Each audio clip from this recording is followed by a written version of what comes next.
Welcome back, everybody. This is the Resistance broadcast. My name is John Hoey. Thank you so much for joining us today. You know, sometimes on this podcast and on our Patreon page, we like to debunk rumors, but then sometimes we let the Star Wars actors themselves do it. And that's exactly what Daisy Ridley did recently. She really is the hero. But again, welcome back, everybody. We have a lot to talk about today, including Daisy Ridley finally coming out of the woodwork and speaking once again about stuff while promoting some other movie that nobody cares about. But joining me today, as always, on the Resistance broadcast are my buddies, James Baney and Lacey Gilleran. Guys, I had some technical difficulties before, but I'm glad to be alive and well with you guys right now. What's going on? How you guys doing? I am not having the technical difficulties. I right now am rocking that iOS 13 beta, and it is so good. That dark mode, it's the Super Saiyan of, I don't know, software. Wow. I love it. Okay. I'm so excited. Great. Apple products. Yeah. Yes. All right. So, Lacey, that's your hello to everybody. She said Apple products. Yeah. I guess. Apple Hi. products. I love Daisy Ridley, and I'm excited we're talking about her, and I'm excited someone let her out of the basement she's been hiding in. They let her out like 4 times a year. Right. Yes, indeed. And she always looks fabulous. I love her new hair. Yeah, great hair. Excellent hair. So, now that we have that out of the way, guys. We went from iPhone to Daisy Ridley's hair. Yeah. How about someone whose hair no one really cares about because he's always wearing a mask? Let's talk a little bit about Boba Fett. So let's get into the poll results right now. And we asked everyone out there, where would you prefer to see Boba Fett make his return to Star Wars? So we gave you a few options, of course. Is it going to be in The Mandalorian? Is it going to be in Solo 2? Hashtag make Solo 2 happen. Is it going to be his own project? Or he's not going to return because he's dead. So the votes are in. And we'll start at the bottom, work our way to the top. 10% said his own project. They still think that Boba Fett project is still going to happen at some point. We know it was in the works at one point, and then it kind of got squashed.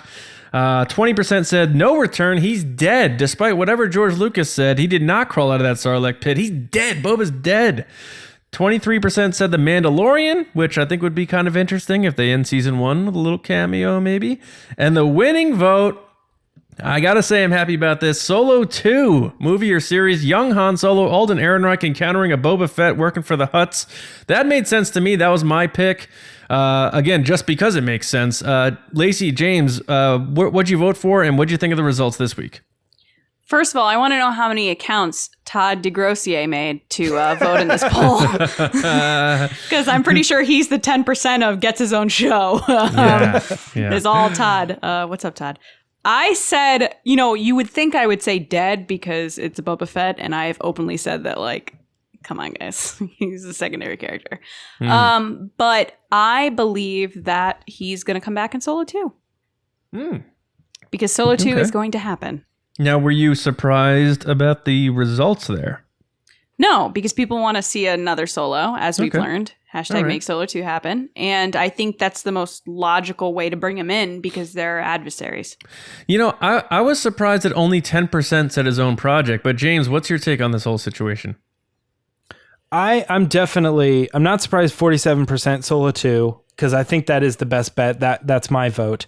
The only surprise in this is the 20% no return, he's dead, considering if you look at the 3 other options, only The Mandalorian would be, well, he's not going to show up in that because he's dead. Yeah. But Solo 2 and his own project could very easily be before he died. Yes, right. So it doesn't really matter if he died. If he dies and you want him to be dead, that's fine. He can die in the Sarlacc pit. Yeah. But you could still have him come back in Solo 2 or his own project, and that's likely what they would probably do with a very popular character, in my opinion. That's a good point. But I think Solo 2 is the best option. Dead. Yeah, dead, I know. Dead, that was dead. the thing. I think that's almost the fun answer. Right. Yeah.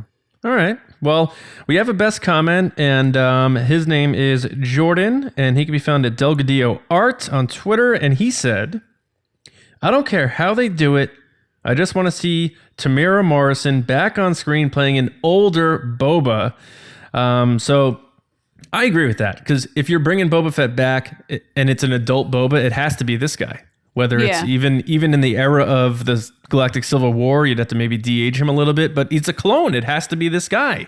And if he's in the mask, it has to be his voice. So that just makes a lot of sense. And it makes sense that Jordan got the best comment, because that's a logical statement there. But we also pitched this to our patrons, and they too said a solo sequel.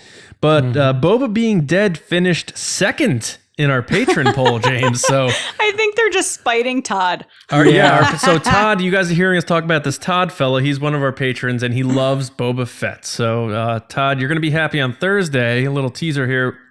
We're going to be talking all about this on our discussion on Thursday about what the deal is with Boba Fett and our take on that. So it's literally like if the poll was like, will Kylo be dead? And everybody voted for it, like Todd is me, where I'd be like, no. Right. I want him to be dead. Yes. But for now, we're putting the helmet back on Boba and putting him away until Thursday, because we're moving on to the Resistance Report.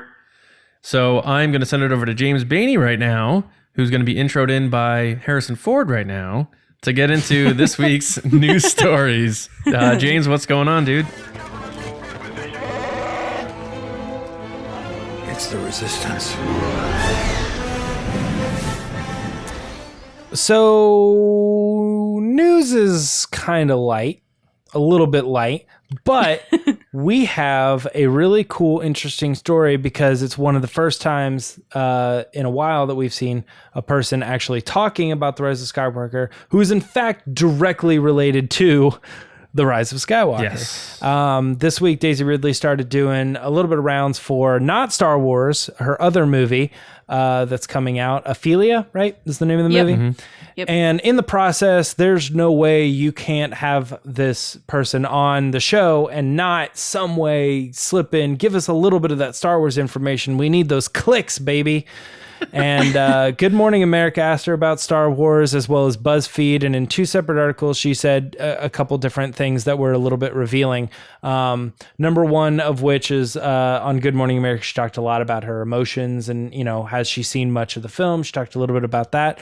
And the other thing was that she clarified through the BuzzFeed article that she was asked about being in other projects in the future, Rian Johnson's trilogy or Benioff and Wise, and she was like, no, I don't have anything to do with that. So that's kind of squashing some rumors, as John was alluding to before. Lacey, I'm going to start with you on this one. Did you take anything away? Did she say anything important in these interviews that you feel like kind of actually gives us some real information? I don't know if important is the right word, only because it makes me feel bad that what she's saying is not important, but I would say that it's the typical press interviews where she's like given keywords that she can say, like, I'm feeling this, which is funny because last week we talked about this, about answering these interviews. Like, what are you feeling? Like, how are you feeling about this? When I was talking about how Ash usually asks really good questions. Well, Good Morning America did the same thing. They were like, how do you feel that it's going to be ending? And she's like, I'm sad. I'm sad that I no longer have a paycheck from Star Wars. Like, I am very sad. What stuck out to me from Good Morning America wasn't that she was sad and crying, because she always says she's crying, because we talked about this Last Jedi. She spent the majority of the movie crying. It's that she said she saw bits outside of the trailer. So she saw the trailer at Celebration, or prior to Celebration, when they were about to show everybody the trailer. But she said she saw bits of the movie from JJ, which is interesting because JJ's very secretive. But she said that from what she's seen, and she was very careful here, like she kept pausing on what she was going to say, but she said she was really excited. And for the first time, she hates watching herself, which most actors say. Yeah. But she was super excited for what's to come.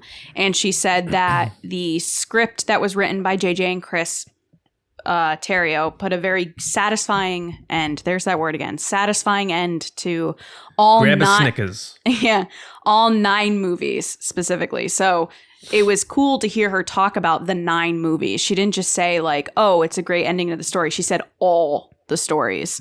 Right. So that to me stuck out. And then the fact that they handed her at BuzzFeed a picture of Adam Driver with no shirt on and then a Hamlet head on it was really weird.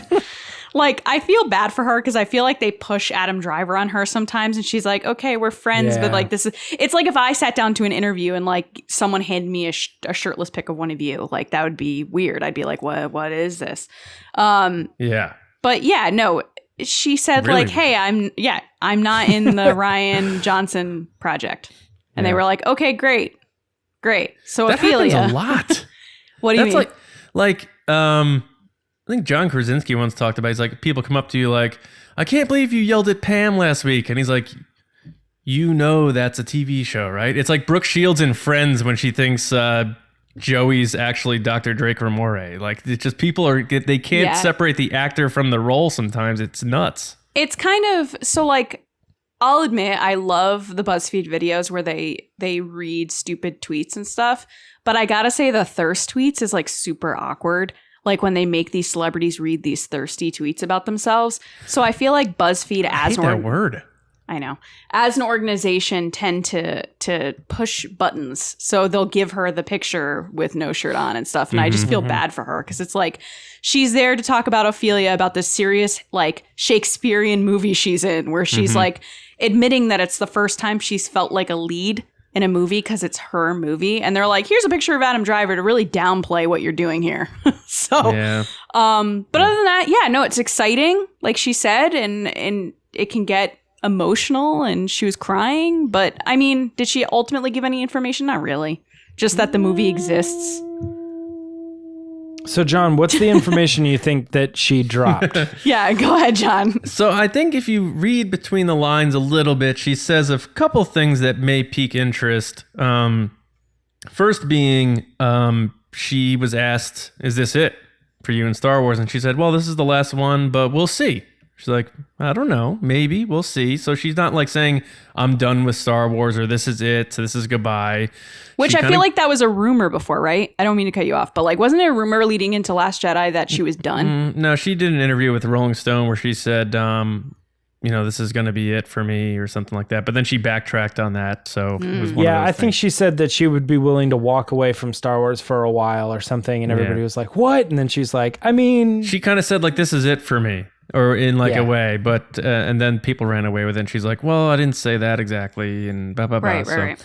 But the most interesting part to me is her talking about that rumor, because it was put out there that she is going to be in Rian Johnson's trilogy and that she's going to be a small part in it. And I even covered this on our rumor review on our Patreon page and said that I just think this is absolutely made up and outrageous. And she comes out 2 days later and she's like, "This is made up."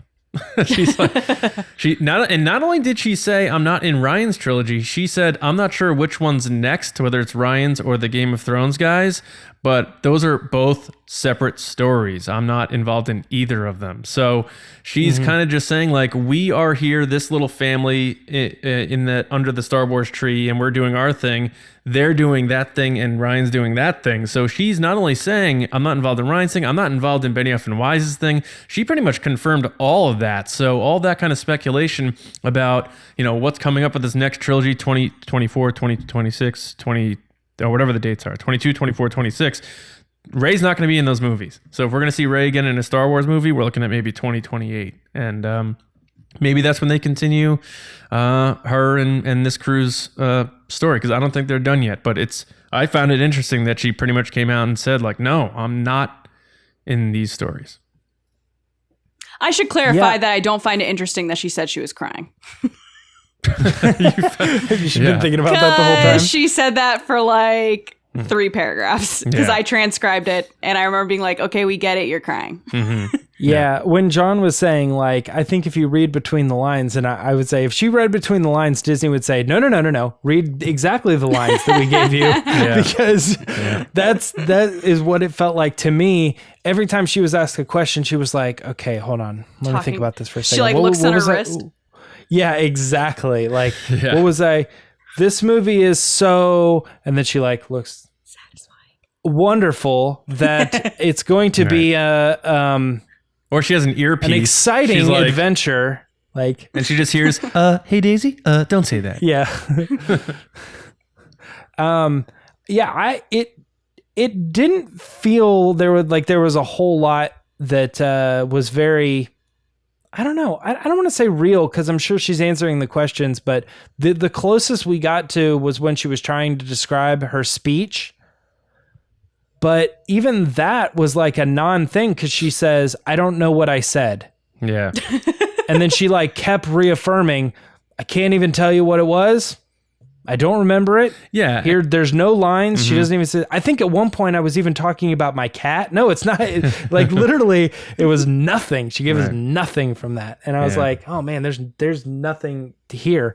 But I'm with you, John. The BuzzFeed thing is interesting, but it's only interesting in the sense of like, okay, we have confirmation now that that's probably not happening. But it's also kind of like somebody going up to Adam Driver and they're saying, are you going to be Boba Fett in the next movie? And he's like, no, that was a rumor. No. And it's like, maybe somebody's talking about it, but at the did same anybody time, really think that she was going to be in the Benioff and Weiss movies? Well, I think that at the same time, there's a lot of uncertainty and morbid curiosity about Rian Johnson's movies because they don't know what it's about. Yeah. There's been so much doubt about the validity of their existence.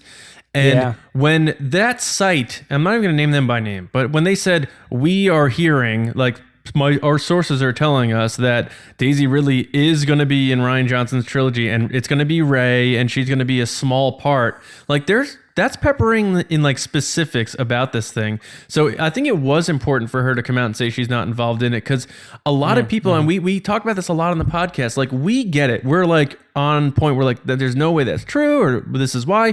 But when our family and casual Star Wars fans hear that, they're like, oh, did you hear Rey's coming back in the new trilogy? And it's the guy who made The Last Jedi. And then we have to explain, nope, that's not. So the fact that she came out front, Good Morning America, bang, or BuzzFeed, whatever, bang, that's not true. I love that because it's not someone else debunking it. It's literally her herself debunking that rumor. And I think that stuff is important for them to do. And Rian Johnson's probably like, thank God, I don't have to go back to Twitter and be like, hey guys, I'm still making my trilogy. Daisy's not in it. I think I'm going off on a little bit of a tangent here. I'm just kind of sick of people just making stuff up just for the sake of making it up. Like, what do they get out of it? Because then I have to hear about it. And it's on my timeline, and like, come on, guys, clean up my timeline. I don't want to see it. It's one thing it really is surprising, though. I feel like there is like a subculture of people where like there's often times where people are like, oh, you like Star Wars? And they're like, did you hear about this? And I know immediately as soon as they say certain things, I go, I know exactly who they're paying attention to. And sometimes I think that people are like just in a different bubble. Like they trust those sources. And so then I don't know. It's like they don't fact check them later. Like they hear a story and they go, oh, that's cool. And then when the movie comes out, they forgot that was even a story at one point. Yes. They don't like go back and check to see if that person was correct about the Last Jedi predictions that they gave.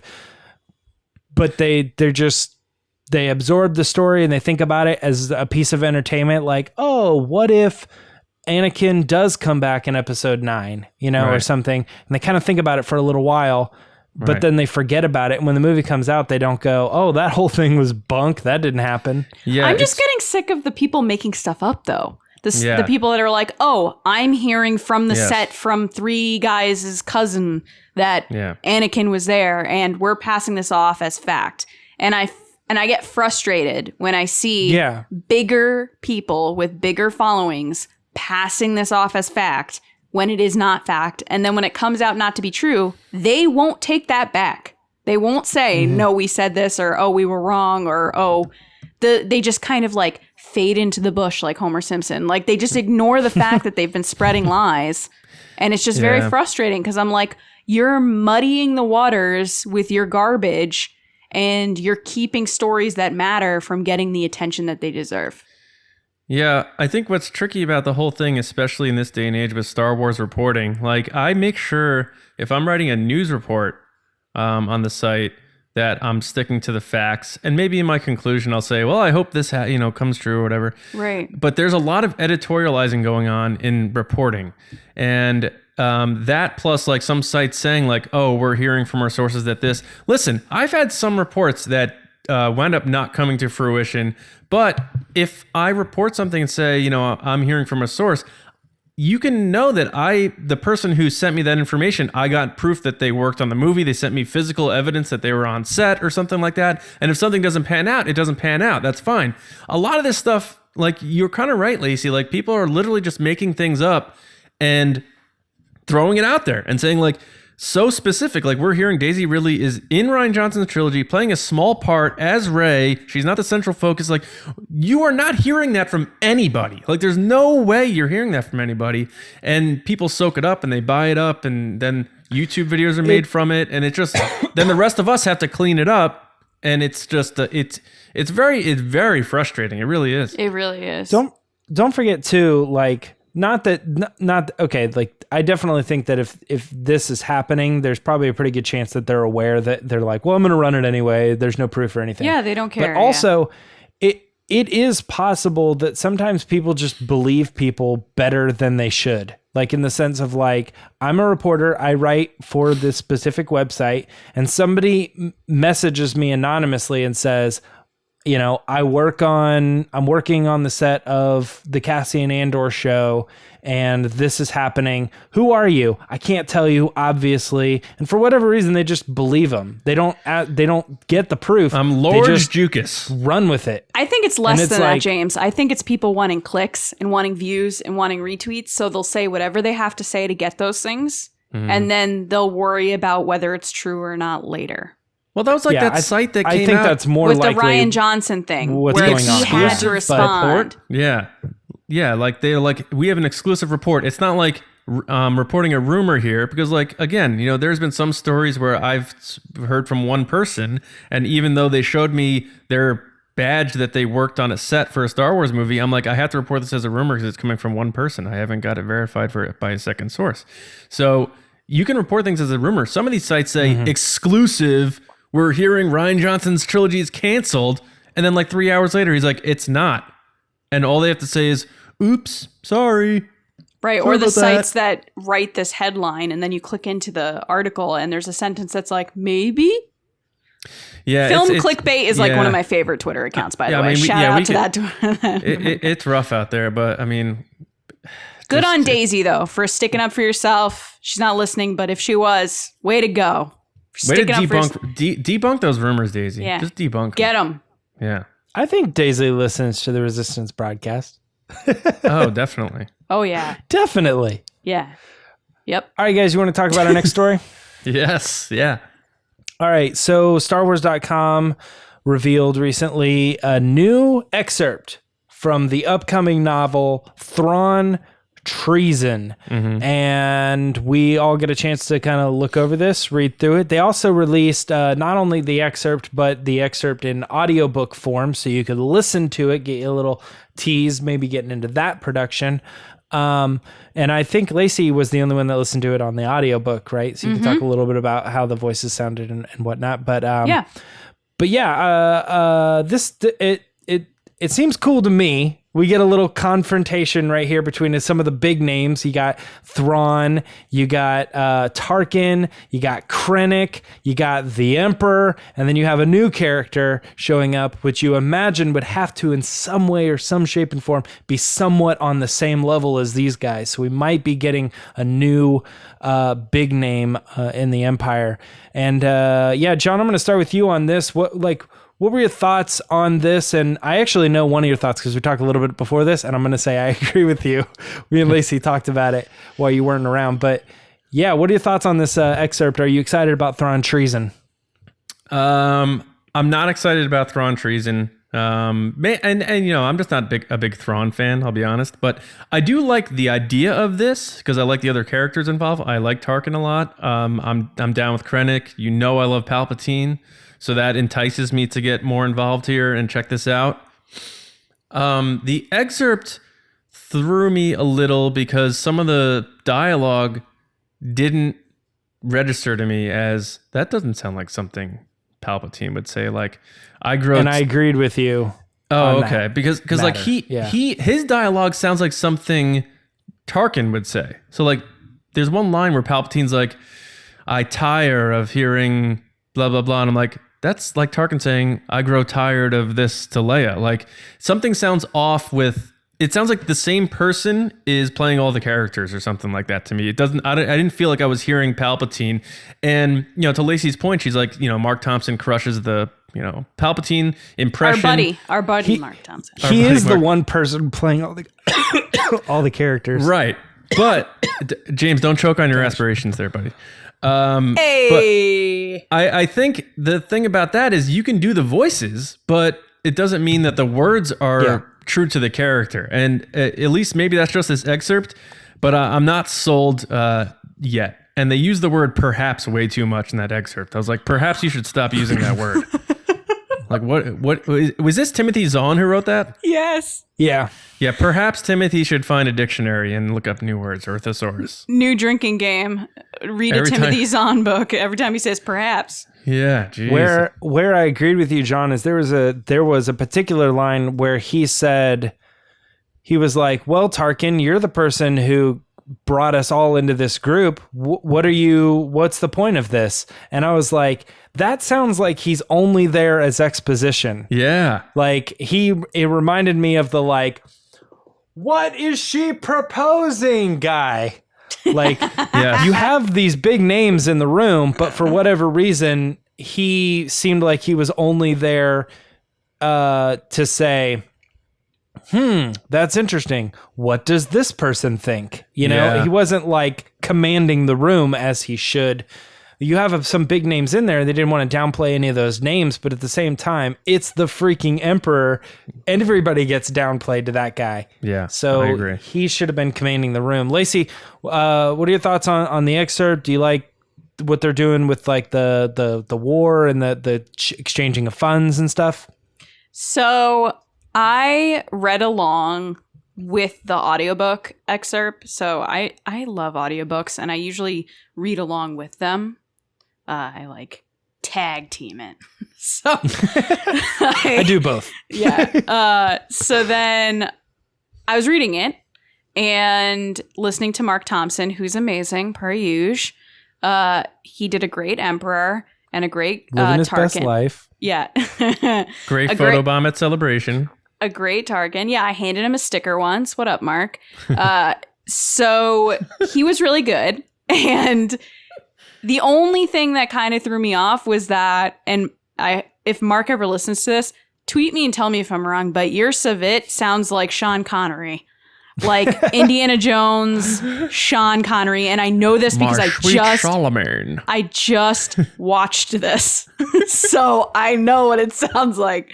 Other than that, it honestly felt, it's not my thing. I'm not a Thrawn person. I'm not a war movie person, which is funny. I love Star Wars, but I'm not like into the technical terms.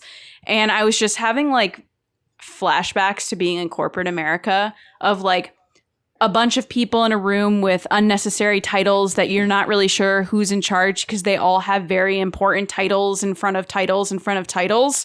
And then on top of that, you're like reading this and you're going, okay, this could have all been put in an email. Why are we having a meeting about it? Mm-hmm. So that's how I felt reading it. Sorry.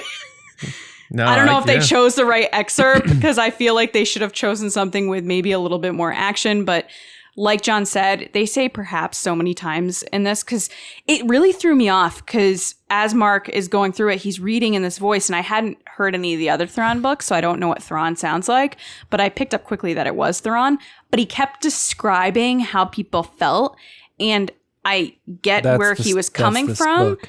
Yes. But it was annoying. Like I was like, really? I get it. He feels insecure and he's not confident and he doesn't know what he's doing. But like, you could just tell that from the dialogue. You didn't need the italicized feelings. And that's not on the voice actor. He has to read what's No. Yeah. I'm sorry. I only could tell how awkward it was due to the voice acting, not due to Mark doing anything. Mark did an amazing job. Even Sean Connery was. Yeah. See, actually, I like that they do that in the Thrawn books. I think that it sets it apart from other books, and you really get into his mind. I don't. Could have been in an email. Yeah. Could have sent it in an email. We wouldn't have to have this meeting. like all that aside, like I don't buy this whole thing about the Empire like pinching pennies and like I always saw the Empire as like they like got their bills are covered. Like what? Like Darth Vader could just show up anywhere and be like, "We're taking all of your resources and we're leaving." Like I can't imagine them being like, "Well, the Minox are chewing on the cables and we can't build the." That just didn't. I don't know. That didn't. Yeah, that's the other thing. It was like all about Minox, and I was like, so Thrawn is this big, powerful dude, and he's just got to take care of some Minox. If I gotta be honest, it sounds like they wanted to make a trilogy out of this, and they're like, let's make it a money problem. So hear me out. No, Thrawn is now an extreme couponer, and he has to take care of some Minox. What's that show? What's that show with the couple, like Fixer Upper, whatever? Yes, Joanna Gaines. Yes, Thrawn the Joanna Gaines now of the galaxy. He's like, I'll come in and fix it in a week. Yes, but she's more of the design type. She does it with style. So Chip. He's more of the Chip. Yeah. So Thrawn is Chip Gaines of the galaxy far, but far that's away. why I keep making that joke, though. The whole conversation was like, take care of these Minox. Oh, the Minox are pretty big. Okay, well, I'll still take care of them. Okay. They're not Minox, they're Gynox, and they're the cousins of Minox, and it's like... I was like, this is silly. Yeah. Why is this excerpt them sitting at a table talking about Minox? James, I know you're a bigger fan of Thrawn and Timothy Zahn than we are. I don't know if you read the Legends books that are now, well, whatever you want to call them. They're Legends Thrawn books, the Thrawn trilogy from before. But it's, to me, this registers, and maybe they picked the wrong excerpt because they wanted these characters involved for people to entice people to buy this book, but it reads like fanfic to me. I don't know. Okay. That's not fair because there are some very, very good fan fiction writers. Like I'm not disparaging. Very, very good. All I'm saying is this guy's a professional Star Wars canon writer. I'm not disparaging fanfic. I'm just saying that's perhaps you should give more leverage to fan fiction. Go ahead. No, perhaps. Okay. Oh, geez. So about the Empire thing, don't forget. I've said too much. That the Emperor is spending all the money that they're getting on the Death Star. Yep. That's what I'm saying. So when you talk about they have infinite funds, they're spending all that money on this one project. Well, two projects. So there's no money to go around to other projects that they're working with. The second Death Star too, right? Yeah, maybe. But so that's where I understand the money thing from. As far as they should have chose a different excerpt, actually, to be honest, I feel like every excerpt from the Thrawn books are the excerpts that make the most sense for what they're trying to lay out for the book. Whereas I feel like when they release other excerpts, I'm like, this just feels like a random page, a random out of nowhere. The one for what's the one that just came out with Obi-Wan and Qui-Gon? Master and Apprentice. Master and Apprentice. That one was really good too, because they really set up what they were trying to do about him having to make this decision. So I feel like, because you remember all of Thrawn's excerpts have been. If you say excerpt one more time, I swear, James. Well, that's what we're talking about. It's been him talking to the Emperor and it's going to set up what the Emperor needs Thrawn to do in this next story. All of them have been like that. Right. The only thing I'm excited for the book just because I like the Thrawn books, but I will say the only reason that I'm kind of leaning on not like super pumped is because I wasn't a huge fan of Thrawn alliances and Double Vision. The only reason that I like the first one because it took place over a long amount of time. It was about him growing up to a certain point, and then from that point on, he was in Rebels, and that character arc through Rebels kind of did this. It was over a good amount of time. But Thrawn Alliances was like also on a Tuesday, one day, he did all this stuff, and it has almost nothing to do with Rebels. Yeah. And it seems like this story is going to be the same thing. He's like, that's what I mean, it takes place over the course of a week, and it doesn't have anything to do with this other story. So it feels like they're just like, I don't know, like what, if you're not busy, could I borrow you for a second? And then that's it. Like, I want a Thrawn story where it's like, he's been planning this for a long time. That's why Rebels works. James, that's is he's kind of what I said, working though. towards the Lothal thing. I feel like they're just doing it to write another Thrawn book. I don't know if this story is needed. I feel like they're making this story just to make a Thrawn book. No. And I'm saying I hear that, but I like the character and I like the way that Thrawn is written. How much Thrawn Except do for we the need, though? double Can we vision be honest thing. about that? That's crazy. What? How much of this guy do we need? He's in Rebels. They're giving him 3 books, and they're probably going to bring him back later for the Ezra thing. Like, I'm thrawned out, man. Are you really? Yeah. I never liked Dude, Thrawn. I mean, I get why people like him, but like, he's in a lot of content now in canon. Like, and he's nowhere in. He's in the unknown regions during the Galactic Civil War. He's in that Drast folder, like Lacey's talked about. But somehow sent the meeting request for this meeting. Yeah, right. Well, maybe. Yeah. I was going to say, I don't know that we know he's in the unknown regions. We don't know what happened to him after this. He's with the space whales, right? The Perglos. Yeah, but he could Pergolugis. come back before the Galactic Civil War happens, Pierogies. but it's probably unlikely. Yeah. It's probably So I have one quick question before we move on.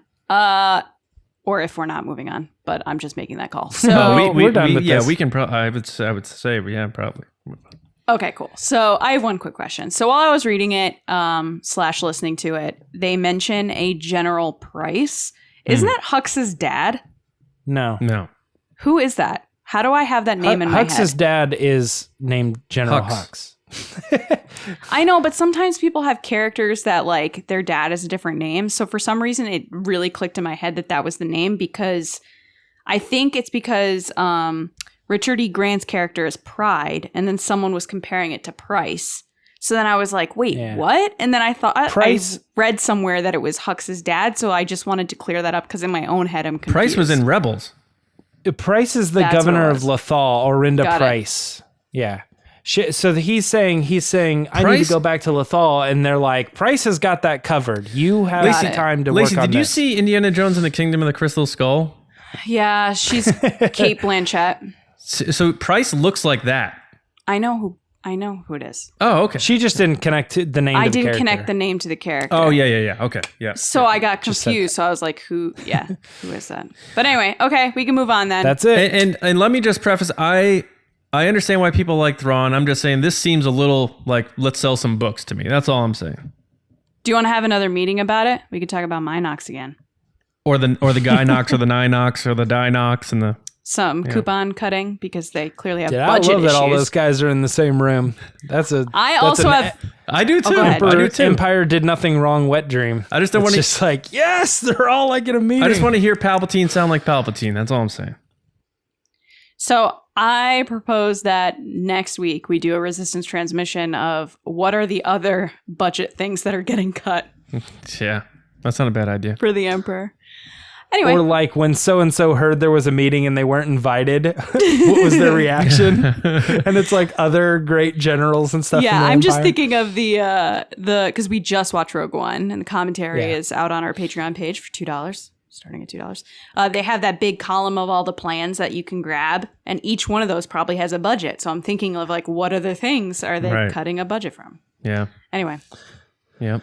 All right, well, that's it for the news this week. Let's head over to John for the Scoundrels Rundown. All right. Yeah, we have 3 stories we're going to fire up to just fire through so they can move on and listen to you guys and ask the resistance. So 3 stories on the count of 3. Let's see if Lacey can get it this time. We'll punch Is it on into 3? hyperspace. 1, on 2, punch it. punch it. All right, you did better that time. I got it. All right, guys, I have bad news for you, unless you work for Repop or Lucasfilm or Disney. Star Wars Celebration Anaheim VIP 4-day adult Friday and Saturday individual tickets are sold out. They are gone, baby. But I just want you guys to know something. They started something this year, an official resale site. So you're not going to be scalped on eBay with high prices. It's called Lyte, Lyte. And as people start returning tickets or as their situations change, press passes go out, people get press passes, sell their tickets back. You will have an opportunity at the retail price to buy some tickets. So if you're still looking to go to Celebration and you missed out, you still have a shot. via that site, so don't worry. But the fact that they've already sold out all these tickets is a sign that Star Wars is going to be alive and well after the Skywalkers, so that's good to see. And hopefully we see as many of you as possible in Anaheim next year, because we'll be there, and the Star Wars Newsnet team will be there as well. So next story, video games. Jedi Fallen Order new gameplay footage was revealed showing more details about the game, including its open world format and how you're able to bounce around and that sort of thing. So that even enticed me to maybe want to get involved in getting myself a PS4 or eventually maybe even a PS5 if I waited out. But that new gameplay looks quite interesting to me. That's all I have to say about that. And this last story, Mark Hamill, Luke Skywalker, jested that he hopes Episode 9 is his final time playing Luke Skywalker. And he kind of made a joke that he can have a curtain call because the mythos of Star Wars allow people to come back as Force spirits. So Mark may have teased that he will be definitely coming back via the Force Spirit way in Episode 9. And that doesn't limit him to be coming back in other ways. But there's Mark Hamill once again airing out his grievances via jokes about his performances in Star Wars.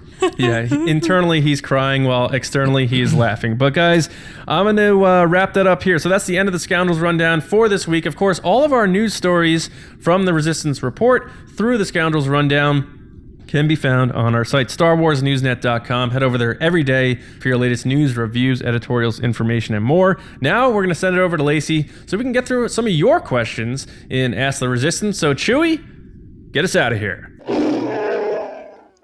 All right, guys, it's time for Ask the Resistance. You've got some Star Wars questions. Hopefully we have some pretty good Star Wars answers. I've been wondering, what are midichlorians? We're kicking it off with one of our generals from Patreon, Jeremy Myers at OB_JNY_Kenobi. And he asks, with the Cassian series coming to Disney Plus, being that the virtual reality experience Secrets of the Empire is canon, will we see Vader or Mustafar featured or visited at all in the series?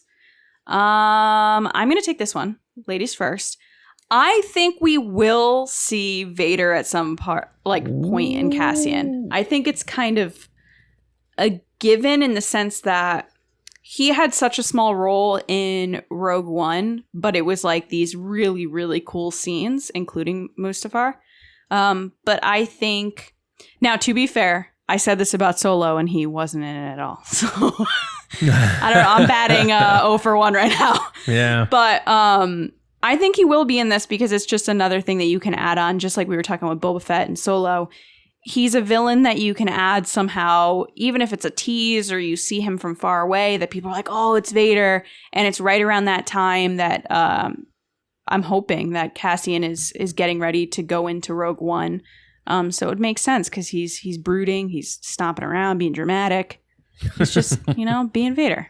So yes, I think that he will. Likely it's Rebels era, and Rebels did showcase Vader for like a little bit in the second season, so they did get him. Yeah. And if you want to hear more about the virtual reality experience, James did it at Celebration. Yeah. James, it was awesome, right? You loved it? Yeah, I did the demo. I haven't done the full game. I have to do I have but to it was pretty cool. Game. All right, cool. Nice. Well, the next question. Show. Thanks, Jeremy. The next question is from Anthony Goodman at Ant Goodman. And he asks, is there any chance that if we get Ben-Demption and Ben survives, please, that he and Rey rebuild the Jedi Order together? Ben's experience of the dark side could help teach other future Jedi on how to avoid falling to the dark side. Now, everyone listening is going, why didn't Lacey get this question? Because we're doing things differently give the question to James on Cassian and the Rogue One era and stuff, yeah. So, James, before we get to this question, I'm going to just let you answer the Cassian one, too. What do you think about Cassian? Do you think you're going to see Vader? Yeah, I think they could put him in there. Cool. So now back onto Ben-Demption. Do you see it happening? Are you gonna? Do you think they're gonna say that? No. So okay. When I first read the question, I was like, oh, maybe. But I think the problem that I have here with, so let's assume Ben-Demption happens. Let's assume he survives. Let's assume that Rey and are going to rebuild the Jedi Order together.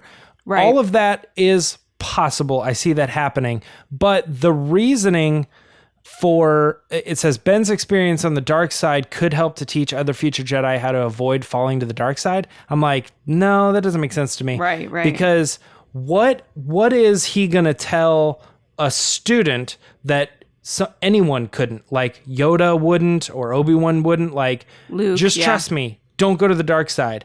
Right. Don't do this stuff. Don't do this stuff. And saying something like, I've been there, it's bad. I feel like that doesn't help.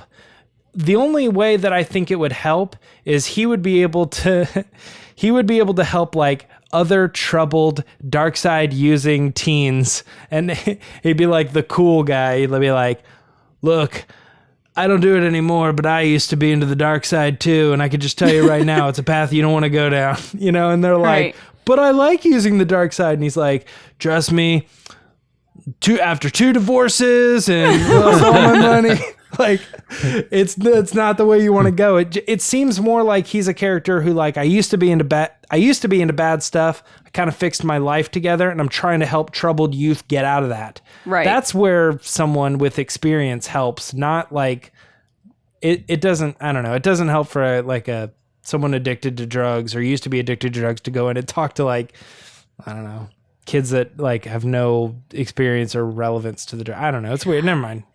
I get your argument. The only thing I'm saying is like that in high school before prom, we always had someone that like did something really bad with like drugs and alcohol and they would come and tell us not to do it. So it's like this exact scenario. Yeah, but it didn't help. It doesn't I don't know, help. it scared me pretty good.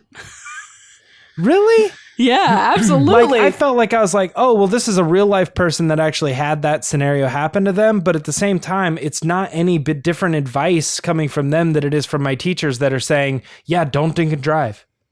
You really? Hearing from someone that went through something is not different than someone telling you, hey, so like, that's like saying you went to a restaurant and you had this terrible meal and then I'm about to go to this restaurant and you tell me, don't go there. I had this terrible meal. And John's never been there and he's going, yeah, don't go there. It's bad. And I'm like, but how do you know you haven't had said meal? Okay.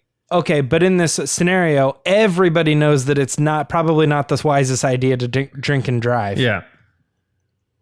Right? So everybody just knows, don't go to that restaurant. Analogies aside, what about the fact that like this movie's gonna end? Are they gonna do a time jump showing Ben like teaching a course, like, or that means they have to end the Skywalker saga, and then they're like, oh, just kidding, it's not ended. We're doing comics now. Like, no, that's not gonna happen. They're ending the saga. To be fair, Harry Potter did exactly that at the end of their movies. They did an epilogue that showed Harry older sending his kids off to school. Yeah, I know that, but I don't know if they're going to do an epilogue. I'm just saying, I think that part of this is stemming from something like that Harry could have ended with Harry defeating Voldemort and that's the end. But they chose to add that additional, it is fair. That would be look at this person's coming back and still going the on adventures. No, then not necessarily. He's saying that Ben turns good. Yes, and Harry was always good. So that's... Yeah, but Snape, you think Snape's bad the whole time and he turns good. Oh, well, all right. Look, I think what she's trying to say is that like in those movies, like it doesn't necessarily mean just because Harry Potter's alive doesn't mean that it doesn't mean he still goes on adventures. Yeah. So he still had his era that it was like, this is the story and it's the conclusion of the Harry Potter story. He still lived. Mm-hmm. He still is alive and he has kids and other things. Right. And you could tell those stories, but nothing happened. He retired a farmer. Nothing ever happened. Yep. Of course, years down the line, someone's going to try to turn someone not doing anything on a desert planet for 20 years into some sort of story. Right. I'm just saying. All right, next question. John. I need that clip of him saying Expelliarmus just on repeat. It's going to happen. Thank you, Anthony, for your question. That was quite the discussion. Next is Danny at Semper Fi Danny. And they asked, I was watching Revenge of the Sith last... What? Marines. A Marine. Yeah. Oh. Thank you for your service. I don't know. Are they Marine? Maybe? Sounds like it. Well, Semper Fi is the slogan for the Marines. Yeah. Got it. I was watching Revenge of the Sith last night, and it occurred to me that Anakin genuinely thought he had to embrace the dark side to achieve balance. How do you think a balanced galaxy should look like once Episode 9 is done? Is it even possible to embrace any aspect of the dark side to do so? John, our resident bad guy. What? When did I get that label? As soon as I said it, I was like, it's so dumb. Go ahead, answer the question. All right. I never took it as Anakin thought he had to embrace the dark side to achieve balance. I just thought he was enticed by the dark side because he was fooled into thinking that he could prevent death by learning it. I don't think balance ever entered his mind. I think everyone else thought him being the chosen one would bring balance. So I never thought it entered Anakin's mind like, oh, if I learn this, then it'll be balanced. So I don't think that was ever a thing with Anakin. Now, the other part of your question, how do you think a balanced galaxy should look after Episode 9 is done? Is it possible to embrace any aspect of the dark side? I think balance to me in the galaxy is evil is vanquished. I don't believe in we need to all cohesively live together like you Darksiders stay over there and us Lightsiders are over here and then the universe will be peaceful. I don't agree with that. I know Luke explores this in The Last Jedi and they create this new like yin-yang narrative and everything else was wrong before, but if you go by what George Lucas always said, he said defeating evil and calling to the light is bringing balance. Darth Vader brought balance to the Force. He fulfilled the prophecy by destroying Palpatine and destroying the Empire, destroying the dark side, destroying the Sith. So to me, I still subscribe to that. Balance is vanquishing and defeating evil. So I think the end will be the dark side is gone and everyone is peaceful and free. And I think that's what George Lucas was always preaching. I don't buy this whole everything needs to exist. Hey, John, real quick. Yeah. I didn't know you thought that. And I'm like, dude, virtual nux. Because I feel like I'm the only person that thinks that. Oh, okay. Yeah, I thought that was a simple thing. Like it's such a new thing for their like it needs to be both to be that doesn't make sense to me. So I've thought about pitching that as a complete discussion. Like, what do we think it means to bring balance to the Force? Just because I feel like, all right, let's make this a 2-hour I have episode. this idea that nobody else seems to think that is the case. I don't know if how Lacey feels about what she thinks balance is, but I'm like, it's not equal light and dark. I hate that. I think that's such a new thing. Yeah, I don't know. Yeah, and I honestly think it has to do with the Luke drilling is in. wrong. Well, they're drilling it into their heads, the audience's head, with like Snoke saying, you know, as you rose in the darkness, your equal rose in the light. And they say it a lot in the new sequel trilogy about balancing light versus dark. Mm-hmm. So I can understand where people are coming from when they think that. Yeah. I don't know what I think, to be honest. I haven't really given it much I get the idea. I think it comes from video games. I mean, I get the idea of balancing light versus dark because you're trying to like combat darkness with the light. But when you're talking about balance in the galaxy for peace and prosperity, it's not, you know, Hitler's still around and he's just over there and we're over here and everything's fine. It's no, we're getting rid of them so everyone can be okay. Right. Yeah. That's how I always took it, Danny. And let me know, you know, what you think. Of course, I hope I gave you a decent enough answer. Awesome. And our last question comes from Kit Fisto. Whoa, the Kit Jedi Fisto? Yeah. Fisto. You've heard of him at Jedi Fisto. Yeah, right. Yeah. And they ask, if you could change the ending to only one of the movies in the saga, which one would you change and why? I would have Leia hug Chewie at the end of Force Awakens. It really bothers me. I think JJ would change that too. Yes. Yeah. That's what I would change. James, what about you? I have a cop-out answer. Do you want me to give it to you? Yeah, give us whatever answer you want. My kind of cop-out answer is that the ending to Return of the Jedi, we all know it, so I don't want to rehash it, but if there was a scenario where Darth Vader kills the Emperor not for the right reason, but kills him for the wrong reason, and then turns to Luke and says, good. Now I defeated the Emperor. We can rule this galaxy together. That was always to me like a scenario that I thought would be really cool to see play out, but it didn't actually happen, so I never got that ending. Sure enough, years later, Rian Johnson comes along, and I think he had the same thought I did, which is, I'd like to see that play out. So you have the dark, evil character kill his master, and then instead of being like, redeemed, he turns and he says, let's do this together. I'm still evil. I defeated the bad guy and I'm still evil. And I think that whether or not that ends up being the case, that he stays evil, I think that was Rian Johnson playing out the story and saying, what if Return of the Jedi ended like this? Well, I'm allowing it to happen. Now we can see that play out. Yeah. That's and I think he left the door open to whichever way the next person wants to take it. But I think the idea there was like, what if Vader wasn't redeemed, but he was more like killing that person for the wrong reason? And, Right. and Luke told the story a way to make his father look good. Like he just comes back and he's like, yeah. And then he was like so sorrowful and he was like crying. Yeah. And it just didn't happen that way. That's just Luke telling Leia that to feel better. That's episode 9. It's like, I lied. That didn't really happen. Right. What did happen is Palpatine killed Vader and then said, I'm going to go away for a while, but I'll be back. I'm just going to go hop over this railing and take my express train out of here. Yeah. Nah, that whole railing thing was just made up. Yeah. Like, if he would have been thrown off that railing, he would have died. My pick is a little more serious, I guess. Now, I kind of wish I did one of your takes there. Not that yours wasn't serious, James. That's actually a good idea when you think about it. But I love how Return of the Jedi ends. Yeah, me too. Yeah. Mine would be The Force Awakens also, but at the very end of The Force Awakens, looking back now, I still have his red arm. I would have had... Oh, the helicopter shot bothers me so bad. Are you about to say that? No, I'm about to say what I'm about to say. Just let me know when I can do it. Go ahead. Sorry. Sorry. I just thought of that. Oh, God, it bothers me so bad. I would have left the sound of the helicopter in, and then that... No.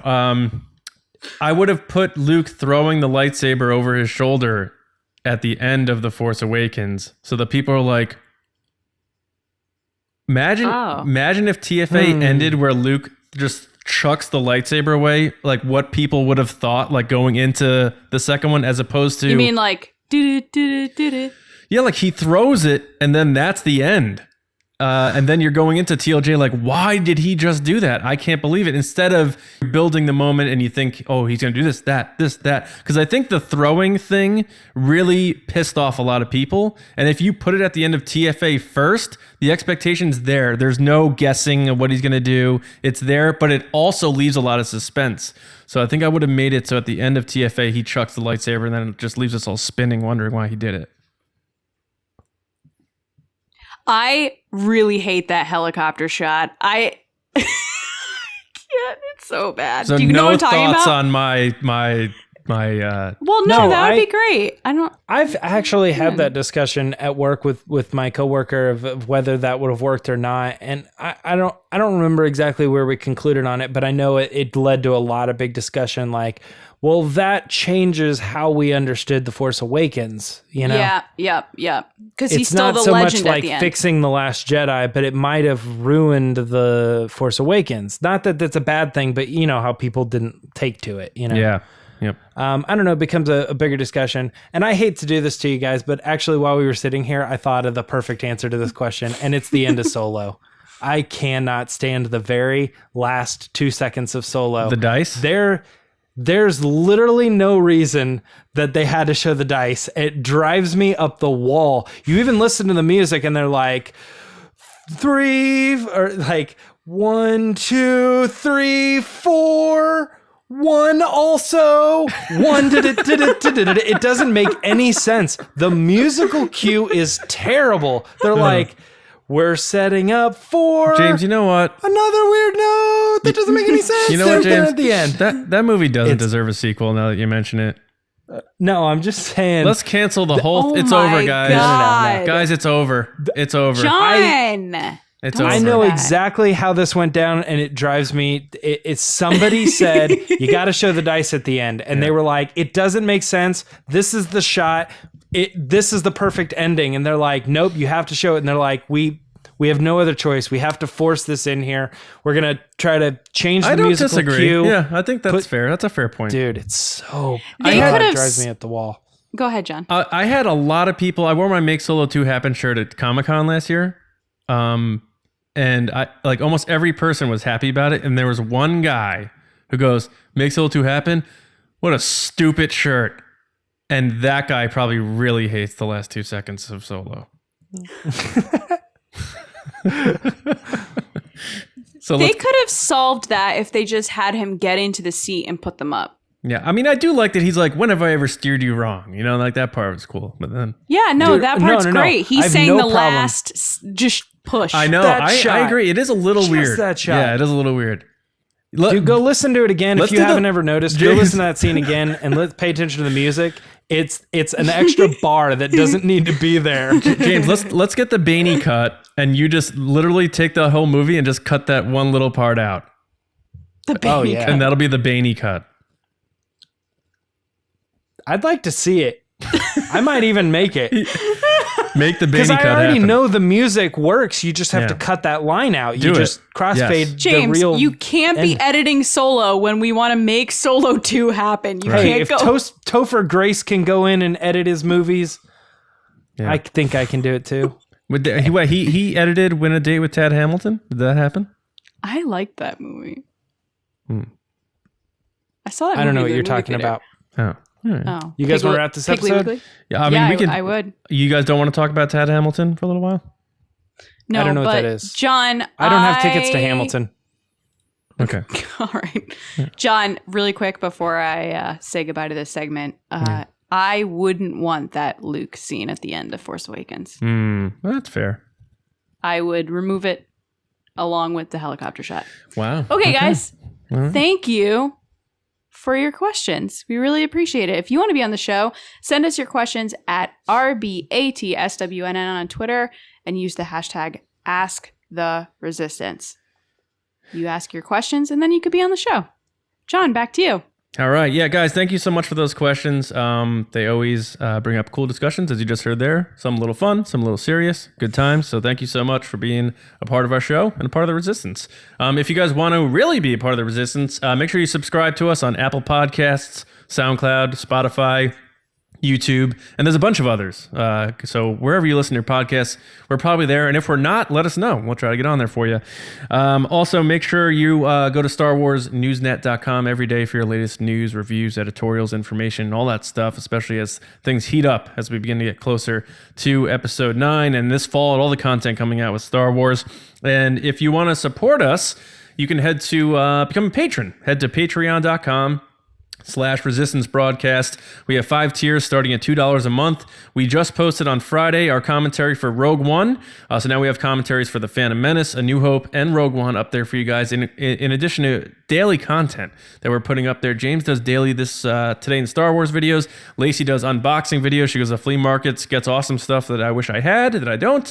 I do my rumor reviews and a lot of other stuff for Q&As. So much stuff. We really like to push the fact that we give you a lot of content on there. So go check it out. Patreon.com/Resistance Broadcast. Again, tiers start at $2 a month, all the way up to tier 5, and you get varying benefits each step you go. So check it out. We appreciate the support. And if you guys want those sweet Make Solo 2 Happen t-shirts, there's only one place to get them, and that's tpublic.com/user/Resistance Broadcast. And we have about 40 or so other designs. James designed pretty much all of them. So give him a shout out over where, James? At Myra Trunks, is that it? At Myra Trunks. At Myra Trunks. That's M-I, what is it? M-I what? RAHTRUNKS. Nice. All right. And Lacey, when you're not plugging away, firing off all that content on our Patreon page, where can people reach you? People can find me on Twitter at Lacey Gilleran. That's it. Just there. That's the tweet? Send tweet. Send tweet. Okay. I hate both of you. Who doesn't at this point? You guys can find me on Twitter at Johnny Hoey and over at StarWarsNewsNet.com. And you guys can find us Thursday with another episode where we're going to talk about Boba Fett and where we think he's going to finally make his return to Star Wars. A lot of options. We're going to dive into it. And of course, a lot of other fun topics and your tweets. So enjoy your weeks. And, oh, wait a minute. I forgot to thank our generals, didn't I? Our Patreon generals. How dare I forget? So I have to say thank you to Camelo, Bryan, Shellito, Andrew Staley, Len Brown, Neil Lowery, Jeremy Myers, and Val Trichkov. We salute you, generals. And now, everybody, enjoy your weeks, and we'll see you on Thursday morning with another new episode right here on the Resistance broadcast. We'll see you around, kids.